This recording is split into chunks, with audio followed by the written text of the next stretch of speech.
अगर देखें 6.8 टू 8.9% एक improvement on Y Y basis देख रहे हैं। तो सर मार्जिन्स को लेकर खास करके यहाँ से मार्जिन ट्रेजेक्टरी गोइंग अहेड आप कैसे देख रहे हैं?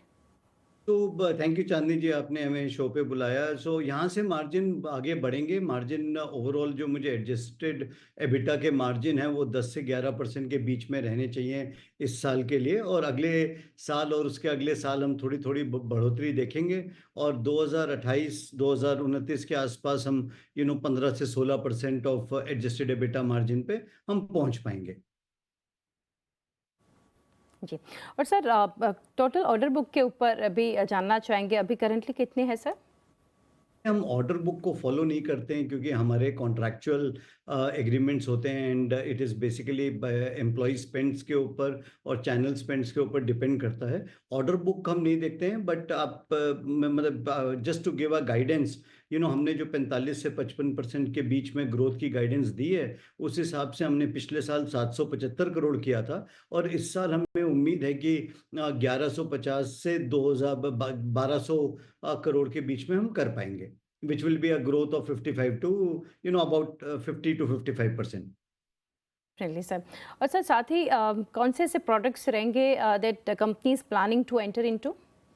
सो अभी देखिए, जैसे हमने फ्लीट मैनेजमेंट प्रोग्राम किया है। फ्लीट मैनेजमेंट एक बहुत बड़ी मार्केट है, 73,000 करोड़ की मार्केट है इंडिया के अंदर, और हमें लगता है कि अभी जैसे हमने 3 प्रोग्राम ओवरऑल साइन कर लिए हैं फ्लीट मैनेजमेंट में। फॉरेक्स के अंदर हमने बहुत अच्छी शुरुआत करी है। फॉरेक्स का program has also picked up. जो थोड़े कॉन्ट्रैक्ट हमने लास्ट फ्यू मंथ्स में डिक्लेयर किए थे, majority of those contracts already live चले गए हैं। तो हमें जो लग रहा है, हर तरफ से टेलविंड्स आर वेरी पॉजिटिव, और हम मतलब बहुत हैप्पी हैं कि हमें चांस मिल रहा है इस मार्केट के अंदर इसको कंसोलिडेट करके ग्रो करने का। एंड मैं आपको बड़ा ओपनली बताता हूँ कि हो सकता है हम अपनी जो जो हमने गाइडेंस दी है उसको एक्सीड भी कर पाएं इस साल।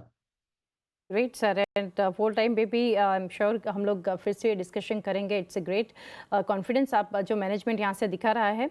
और साथ ही सर जो मैं एक मार्केट शेयर के ऊपर भी पूछना चाहूँगी, क्या यहाँ से मार्केट शेयर ग्रैब करने में आप यहाँ से कंपनी कितनी सक्सेसफुल रही, specially due to absence of peer company?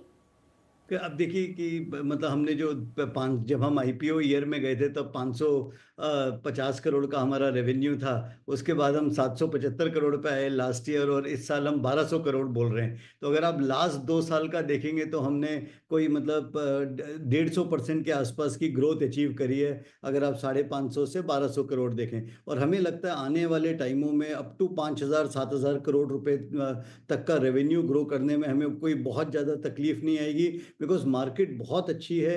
ये मैराथन है, लॉन्ग गेम है, और हम बहुत एक्साइटेड हैं इस लॉन्ग गेम को प्ले करने के लिए। एंड इसमें मार्केट लीडरशिप अगर एक बार हमारे पूरी बन गई तो हमारे पास प्राइसिंग पावर आ जाएगा, और प्राइसिंग पावर आ गया तो आप देखिए मार्जिन्स कितनी तेजी से बढ़ते हैं। दैट विल ओनली टाइम, मतलब थोड़े टाइम के अंदर हम सबको दिखने लगेगा। जी। एंड सर जो इंसेंटिव्स डिक्लाइन हम देख रहे हैं ऑन क्यू बेसिस, आउटलुक क्या रहेगा on the same? So incentives constantly decline करेंगे चांदनी जी, बिकॉज जो हमने पहले जब कस्टमर्स को हमें लेके आना होता है ऑन बोर्ड और अपने प्रोग्राम पे उनको शुरू करना होता है, तब हमें इंसेंटिव्स देने पड़ते हैं। बट जैसे जैसे लोगों को आदत पड़ रही है इस कार्ड्स को यूज़ करने की, कॉर्पोरेट्स को आदत पड़ रही है यूज़ करने की, हमारे incentives over a period of time decline होने चाहिए, और डिक्लाइन होंगे। एंड सर लास्टली मैं समझना चाहूँगी, और नेट प्रॉफिट के फ्रंट पर आप देखें खास यहाँ से हम सुधार देख रहे हैं, रेवेन्यू में एक इम्प्रूवमेंट है, एबिटा के नंबर्स और मार्जिन्स पे तो हमने बात की, बट ओवरऑल जो strong set of numbers on Q1 हम देख रहे हैं कंपनी का, कौन से leading factors and supportive factors आप यहाँ से बताना चाहेंगे? देखिए, सबसे बड़े जो हमने मतलब 4 फैक्टर्स होते हैं। एक की भी आपने मोर एंड मोर कस्टमर्स को साइन अप किया, विद इन दैट कस्टमर मोर और मोर एम्प्लॉइज लॉग इन हुए। जितने ज़्यादा एम्प्लॉइज लॉग इन होंगे उतना ही स्पेंड बढ़ेगा। और अगर ये तीनों चीज़ें हो जाती हैं तो चौथा विच इज़ ऑटोमेटिक, जो हम नए प्रोडक्ट्स लॉन्च कर रहे हैं, देन ऑल ऑफ इट मतलब वो टुगेदर आते हैं और आपकी ग्रोथ ट्रैजेक्टरी को बहुत स्ट्रांग बनाते हैं।